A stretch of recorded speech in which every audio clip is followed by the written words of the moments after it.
आप देख रहे हैं खबर तो समझिए और आपके साथ मैं हूं विवेक। शिक्षक बहाली के लिए चल रहे सर्टिफिकेट वेरिफिकेशन के मामले में शिक्षा विभाग के अपर मुख्य सचिव के पाठक और बीपीएससी अध्यक्ष अतुल प्रसाद के बीच ठन गई। अतुल प्रसाद ने सोशल मीडिया प्लेटफॉर्म एक्स पर पोस्ट कर के पाठक को जवाब दिया। यही नहीं, बीपीएससी की तरफ से शिक्षा विभाग को एक चिट्ठी लिखी गई। सवाल है कि क्या के पाठक को काम नहीं करने दिया जा रहा।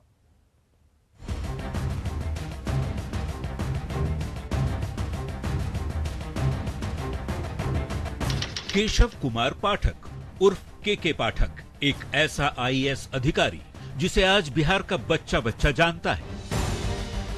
शिक्षा विभाग में अपर मुख्य सचिव का पद संभाल रहे के पाठक जहां जहां जाते हैं उनके साथ दो चीजें साथ साथ चलती हैं।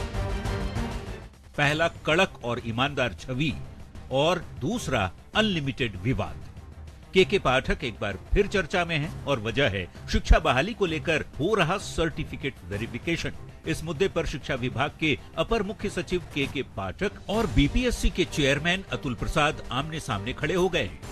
आपको बता दें, शिक्षक बहाली के लिए सर्टिफिकेट वेरिफिकेशन का काम 4 सितंबर से हो रहा है। के पाठक ने शिक्षक नियुक्ति के लिए सर्टिफिकेट वेरिफिकेशन प्रक्रिया में शिक्षकों और शिक्षा विभाग के कर्मचारियों की ड्यूटी लगाए जाने का विरोध किया। शिक्षा विभाग की तरफ से कहा गया कि इससे बच्चों की पढ़ाई बाधित हो रही है, जिसके बाद शिक्षकों और शिक्षा विभाग के कर्मचारियों को सर्टिफिकेट वेरिफिकेशन से तो हटा दिया गया, लेकिन विवाद खत्म होने की बजाय और ज्यादा बढ़ गया। बीपीएससी के अध्यक्ष अतुल प्रसाद ने सोशल मीडिया प्लेटफॉर्म एक्स पर पोस्ट कर बिना नाम लिए के पाठक पर बड़ा हमला बोला। अतुल प्रसाद ने लिखा है, शिक्षक बहाली को लेकर जारी प्रमाण पत्र का सत्यापन रद्द नहीं होगा।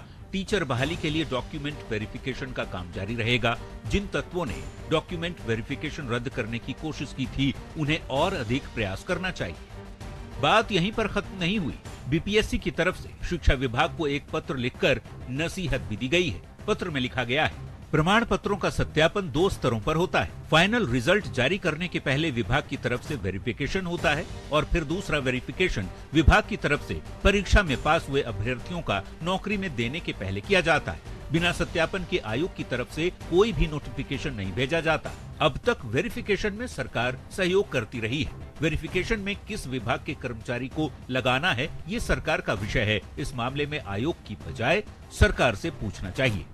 यही नहीं, पत्र में यह भी लिखा गया कि वेरिफिकेशन का काम आयोग का आंतरिक मसला है और आयोग न तो सरकार और न ही शिक्षा विभाग के अधीन है। अगर किसी को ना पता हो तो संविधान के अनुच्छेदों को पढ़ लेना चाहिए। आयोग की आंतरिक प्रक्रिया के औचित्य पर सवाल उठाना और हस्तक्षेप करना असंवैधानिक है।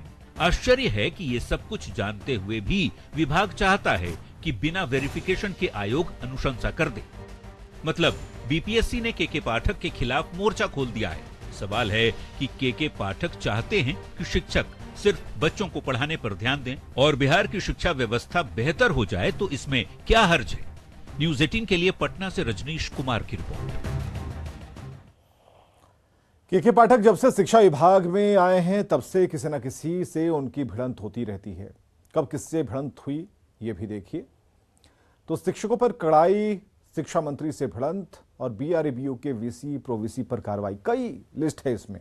आप जरा देखिए कि के पाठक को काम नहीं करने दिया जा रहा है और कब कब इन्होंने कड़े एक्शन लिए और क्या क्या उस पर रिएक्शन हुआ। एक्शन और रिएक्शन दोनों एक साथ स्क्रीन पर आप देख पा रहे हैं कि इन्होंने किस किस आदेश को लेकर ये सामने आया, जिनका नाम सामने आया और कहां कहां टकराव की स्थिति हुई और उस पर क्या रिएक्ट लोगों ने किया। अब जान लीजिए कि बिहार की शिक्षा में सुधार के लिए वो कौन कौन से के पाठक के फैसले हैं जिन्हें बदल दिया गया या फिर उसे निष्प्रभावी कर दिया गया। के पाठक ने फरमान जारी किया, गैर शैक्षणिक कार्य शिक्षक नहीं करेंगे। ठीक है, इसके अलावा शिक्षकों को जातिगत गणना में लगाया गया। के पाठक ने फरमान जारी किया, गैर शैक्षणिक कार्य नहीं करेंगे शिक्षकों को बोरा बेचने की जिम्मेदारी दे दी गई। के पाठक ने छुट्टियों में कटौती की, शिक्षक संघ के दबाव में छुट्टियों में कटौती का फैसला रद्द करना पड़ा। के पाठक ने लापरवाही पर बीआरएबीयू के वीसी और प्रोवीसी का वेतन रोका, राजभवन ने फैसले को ही बदल दिया।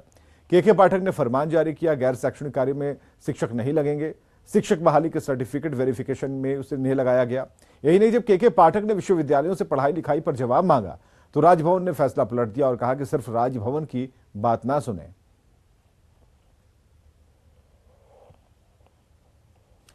तो के पाठक की मुश्किल को जरा समझिएगा। के पाठक एक कड़क ईमानदार आईएएस अधिकारी हैं। के पाठक की ईमानदारी और मेहनत पर किसी को शक नहीं है और यही वजह है कि के पाठक नीतीश कुमार के सबसे चहेते अधिकारियों में से एक है। नीतीश कुमार ने पहले शराबबंदी की जिम्मेदारी उनके ऊपर दी, उसके बाद शराबबंदी फेल होने लगी तो शराबबंदी को सफल बनाने की जिम्मेदारी उन्हें दी गई। शिक्षा विभाग पर सवाल उठे तो शिक्षा विभाग में अपर मुख्य सचिव उन्हें बनाया गया। के पाठक ने विभाग संभालते ही शिक्षकों को टाइट करना शुरू कर दिया। समय पर स्कूल न आने पर वेतन काटा जाने लगा। इसका असर यही हुआ कि शिक्षक और छात्र दोनों ही समय पर स्कूल पहुंचने लगे। लेकिन जानकार कहते हैं कि के पाठक की तेजी से शिक्षा मंत्री को उनकी परेशानी बढ़ती चली गई, शिक्षा मंत्री की। और ऐसा ही हुआ जब के पाठक विश्वविद्यालयों को लेकर उन्होंने निर्देश देना शुरू किया। राजभवन ने के पाठक के फैसलों को पलटना शुरू कर दिया। अब जबकि स्कूली शिक्षा को बेहतर करने के लिए सर्टिफिकेट वेरिफिकेशन शिक्षकों को इसमें शामिल कराया गया है, तो इस पर आपत्ति है और के पाठक और बीपीएससी के बीच इसी बात को लेकर ठन गई है। यानी कि के पाठक अच्छा करने की कोशिश करते हैं तो कहीं ना कहीं से अड़ंगा लग जाता है। फिर भी के पाठक रोज न रोज कोई एक फरमान जारी कर ही देते हैं।